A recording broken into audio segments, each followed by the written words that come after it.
Hi there. In this video, I will explain simply how you can create webhook calls in Retable. Webhooks are located in the automation area of your Retable projects. To create a webhook call, you must first create an automation. You should choose a trigger for your automation. This trigger determines which triggering will trigger your webhooks. After selecting your trigger, you should select Call Webhooks in the Action field. Then, your first step is to choose your HTTP method and paste the relevant URL into this field. You must get this URL from the services where you will use the webhooks.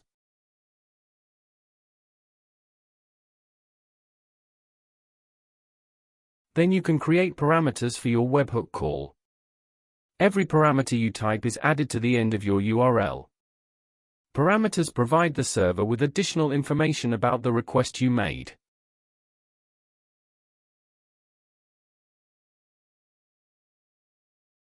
You can also add your column names to these parameters in curly brackets.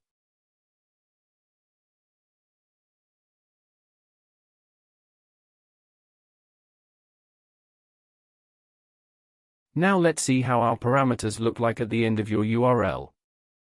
You can also use this method for the headers section. Retable gives you a header by default. You can also add new headers if you want. In the body section of webhooks, you can choose which data in your spreadsheet you want to appear in your webhook's body.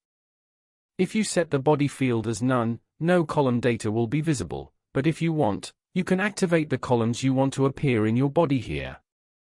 OK. We're done. You can save and activate your automation.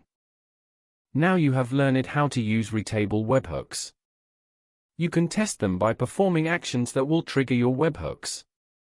In the next video, we will show you how you can take action in different applications via webhooks.